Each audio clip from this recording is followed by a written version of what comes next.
first of all, congratulations and thanks for doing this. One of the things I wanted to talk to you about today was how did you and your teammates manage to go through all that controversy, because you had to deal with the pandemic, you had to deal with social injustice issues, you had to deal with the bubble. How did you guys maintain your concentration with all of those negative things around you? Listen, you try to always turn a negative into a positive, no matter what you're going through. And we understood the sacrifices that we were making. We understood the condition and the landscape that we were going into, along with the bubble and everything that was not only going on the floor, but also off the floor with the social injustice and police brutality and systemic racism and voter suppression. There was a lot of things that was going on off the floor. Some things you control, some things you can't control, but you should try to keep the main thing. And while we were playing the game, we was focused on what our job was at hand. And then, after the game when we weren't playing, we was focused on some things that guys were very passionate about. So, I was able to kill two birds with one stone in that instance. And to follow up on that, you more so than anyone else on this club can tell your teammates what it will be like to defend the championship. What will you tell them about that? I guess the bullseye just becomes even greater, even if that's even possible. One, for me personally, the bullseye has always been on my back or on my front since I entered the league. And then you add in the Laker name on top of that, the Lakers franchise, the bullseye has been on this franchise for a long time as well. So, understanding that everyone's going to come at us, everyone's going to, try to take away from us defending our title. But, for me personally, last year we won the ring, we won the title, and this year is a new challenge. It's everybody opportunity to go out there and do it. So, as long as we go in with that mindset and be humbled about our process, and and not worry about what we did last year, we need to worry about what we're going to do this year. Will give us the best possible chance to be able to go out and try to win another. Mike Trudell. Hey, LeBron, I know it couldn't be much earlier for this question, but just your initial impressions on the new guys coming in, how they impact and how they evolve the team from where it was last year on both sides of the floor. Well, it's definitely too early to tell, but we're just so excited to have those guys here, having Wes, Dennis, obviously Trez and Big Mark. We're extremely excited to have those guys here. We're just working our habits, working our, what we want to do as a team, both defensively and offensively. And everyone is in tune, everyone is excited. But it's a process. It's going to get better and better every single day, every single practice. And, that's what it's all about. But we love what we've brought to this ball club along with the guys that's returned. And then just bigger picture, the significance of both you and AD and the contract extensions and what you think that means for the two of you in the franchise. Well, what it means that we're here and we're committed to this franchise. We're going to give everything that we got to this franchise. That's what it's all about. And the Lakers believe in us, and and they rewarded us with those contracts, and we just try to go out there and earn them every day. Both on the floor and off the floor, trying to make an impact not only at what we do on the floor, but also make an impact off the floor and how we carry ourselves as men as well. So, it's a great partnership. Dave. Hey, LeBron. So this will take you into pretty rarefied air, this contract, 20 years in the league. Have you thought about what the future could look beyond that in terms of how long you'll want to stick around? No, I haven't. I don't know how long I'm going to stick around this game. I've never taken I never take for granted every time I get an opportunity to play another season. I try to prepare my mind and my body, my spirit, for a season and see where it takes me. Like you said, at the end of this contract, I'll be in year 20. The best thing about it is that the year I'll be a free agent will be the same year my oldest son graduates high school. So I'll have some options to see for me personally what I want to do forward, to be around my family, being around my son more, or continue to play this game that I love, with great health and just great spirit. So we'll see. Like I said, I don't look too far in the future as far as myself. I just try to give the game as much as I can in the time being and see what happens. So I've been blessed to be a part of this, part of 18 straight training camps, and I'll never take that for granted. Chris McGee. Hey, LeBron, congratulations are in order being the first athlete to ever be named 3-time Sports Illustrated Sports Person of the Year. I would assume that is an amazing honor, but considering where we are as a world, did this one have a little more special meaning to it? First of all, thank you. Definitely does. And you see the class that I was in, and the group that I was in, the men and women that I was a part of, understanding that more than athletes, and being able to go out there and not only perform at a high level in what we do as far as our profession, but also being able to change lives and create opportunities and empower people and inspire people off the floor, not only in our communities, but all over the world. So it means a lot, to be a part of that group. And like you said, to be the first ever 3-time winner of this award. Very humbled. It means a lot to my family and my friends and, my kids at my foundation and my school back home and my city of Akron, where I come from. It's a great time. Dan Wikey. Hey, LeBron. What was your first reaction when you heard December 22nd for a season, and how did that change kind of your off-season plans from that point forwards? I was like, wow.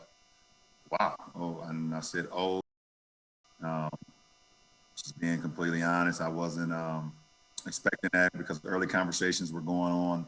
I was hearing that there would be kind of a mid-January start, and the training camp will kind of start after Christmas. We have an opportunity to spend Christmas with our families, so I had already planned a vacation with my family for us to go somewhere, which I haven't been able to do, obviously, since I've been in the league. And, so I had to switch up a lot of things.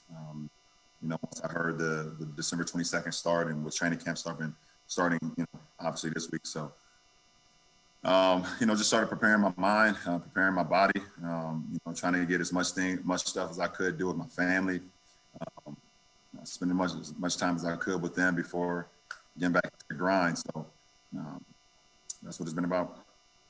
Calhoun. Hey, LeBron.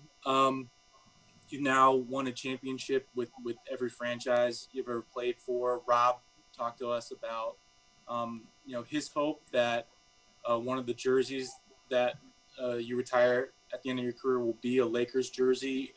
With this contract, how much is going into sort of what you've already built and accomplished in LA and what you hope to achieve here? I just want to continue to do what I've always done. Try to lead the franchise, lead the group of guys that I'm around as far as the game that we play. And then off the floor, just continue to inspire people on being more than what people say they are, and, I carry myself personally. I understand every time I leave a house that I'm not representing just myself. I'm representing my whole family, represent my friends that's associated with me and represent my kids at my school back home. So it's a lot of responsibility for me when I walk out of my household. So continue to go out there and play the game at a high level, continue to play for my teammates, continue to play for this franchise, play for our fan base, play for whoever, want to see me play the game and like the way I approach the game, and continue to inspire off the floor. Bill Oram. Hey, LeBron, good to see you. I'm wondering, you've been only out of the bubble for like 6 weeks, half as long as you were there in the first place. I'm wondering what the adjustment back to the world has been like for you, and what changes you've had to make in your life, your family's behavior, to limit your exposure and do your part, for the league. I mean, are there changes you've made to limit your bubble, your typical orbit? Yeah, I mean, you just have to. I mean, we listen to the experts on what's going on with the climate, as far as COVID, and keep your family in the mask when we leave the house or whatever the case may be, and be cautious of where we travel to, be cautious who we're around. Right now, you just try to do everything that you can to protect your family, and hopefully you can stay safe and stay healthy. Obviously, that's the most important thing than anything. So that's what it's been all about. I mean, obviously, we're all hoping that the world gets back to normal at some point, so we can get back to kind of some normalcy. Kids being back in school, our kids miss being in school. Sick and tired of doing these Zoom classes. They love being around their other classmates. They love, being in classrooms and having fun. And I understand that too. So hopefully we can get back to that soon, but much appreciation, much respect to the teachers that's holding these classes, Monday through Friday. They're doing a hell of a job. So much respect to that. But, we'll see what happens. But for me, nothing has changed, pretty much. I've always been a protector of my family, and no matter what, no matter if it was, COVID going around or just how we live on a day-to-day basis. Mark Medina. Hey, LeBron, good to see you, and congratulations on your extension and all your accomplishments. You've said a lot of times of the adjustment and struggle with playing games without fans.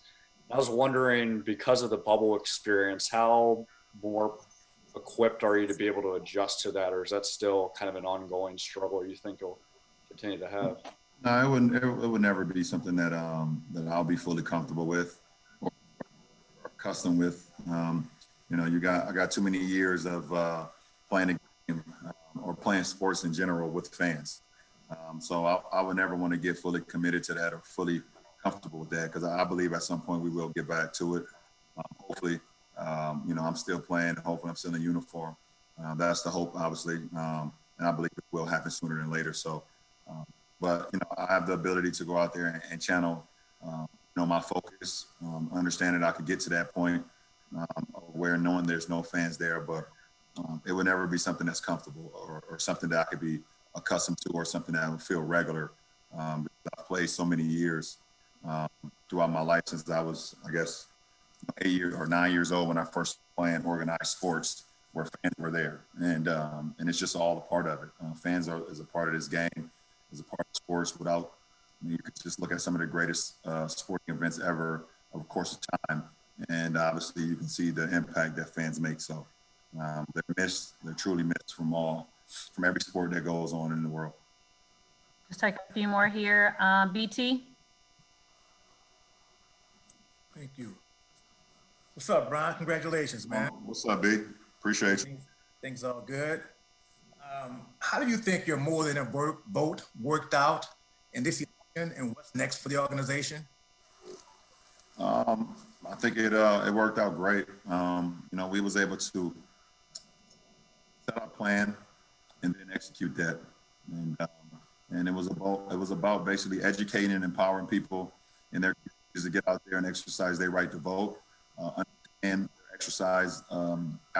that, their right to vote, how important it is, not only to change what's going on in America, but also change what's going on in some of their own communities. So, with the help of a lot of people, a lot of athletes, a lot of, entertainers, a lot of local people that go around their own communities that's making change, we was able to have some success. I mean, you look at the numbers through the election, it was the most turnout ever in election history of people who got out there and voted. And one thing about us, we didn't tell you who to go vote for. We didn't pick one side versus the other side. We just wanted to educate you and enlighten you and empower you and let you know, how important your right is. And this is your right, because so many people lay their lives on the line to have this right. And growing up in the Black community, a lot of people don't understand or don't feel. I don't want to say understand. They don't feel like their vote counts, or them voting like it actually matters. But it does, and we saw it in the November election of how many people turned out and the change that was able to create. And we want to continue to do things. We're looking at the the race that's going on in Georgia coming up, in January. So we're trying to see how well we can continue to help down there, because it's a big moment down there. And then going forward, seeing other opportunities where we can help create change for the better of good for all of us, not just people that's involved in more than a vote. All right, 3 more here. Alan Sliwa. Hey, LeBron. Anthony Davis was obviously so great last season. I just want to get your thoughts on some of your expectations for him this upcoming year, and how you think he even steps up his game even more from what he's already accomplished. I don't have any expectations for Anthony Davis. Listen, I know what he's about. I know what he's capable of, and I know what he brings to the game. He's special. He's one of the best players in the world, and his talent is what he's able to do at his size. There's not many people in the world that's ever been able to do that in this sport, period. So, but I don't have any expectations on him. He's going to go out and be himself. He's going to do things not only that we've seen before, it's going to be some things that we haven't seen before, but it's going to be on both sides of the floor. So, but there's no expectations for me. Bill Plaschke. Yeah, LeBron, you've never been a big fan of load management, but isn't this year different? Don't you need to conserve it with a shortened off season? Don't you need to conserve yourself more this year? I've always listened to my coaches. We had the same thing last year. Staff got here. We're going to be as smart as we can be on not, making sure that my body and making sure that I'm ready to go. Obviously, every game matters, but we're competing for something that's high. So we don't ever want to shortchange our stuff, and it's for me personally. It's always a fine line with me, but I understand that with the shortened season. I think it was 71 days that the off season is going to be the shortest off season for any sport ever, any professional sports ever. So we're very conscientious about what we do going forward as far as me personally. Last question, Melissa Rowland. Hey, LeBron, you talked about just sort of your reaction when you first found out how short your off season was going to be. Now that you've had some time to let it set in, how are you feeling both physically and mentally right now? Physically, right now I'm sore as hell. We day 2 of camp. So that's been my whole career, pretty much except probably like year 1 and year 2 when I was 18 and 19. I'm super sore, but nothing, I don't have anything that's stopping me from being on the floor, doing 5-on-5, doing 4-on-4, doing any drills, things of that nature. So good in that sense. And then from mentally, I'm great. I'm healthy. My family's healthy. I'm great mentally. So I'm in a really good place in my life. So I'm solid. Okay, will you just take one more for Chris McGee, please? Yeah. Thank Oh, thanks, LeBron. Kind of to piggyback off a question Mike asked earlier about the new pieces. Considering you guys just basically won this championship, it seems like yesterday, mid-October, can new pieces help a title team, and just in terms of practices and the focus early on, especially guys that are thirsty for a title? And I know Mark's won one, but it's been a couple of years. Just adding guys that just play the game the right way and that's hungry to be, hungry to want to, win and win at the highest level. You got Trez, who's won a 6 Man of the Year award.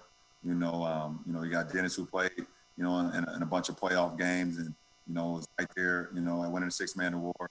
We got West, who's been on some teams who went deep into the playoffs with Milwaukee or with Dallas and things of that nature. And obviously Mark has won one. So you got guys that are just hungry to make a mark on their career and do it at a high level. And, and we got some guys that's here that's not satisfied with just winning one title. So, you add that all together, I think it's going to be great for our ball club. So, playing this game, you want to be remembered. You want to be legendary. You want to be remembered and be, remembered as one of the greatest teams or one of the greatest players or whatever the case may be.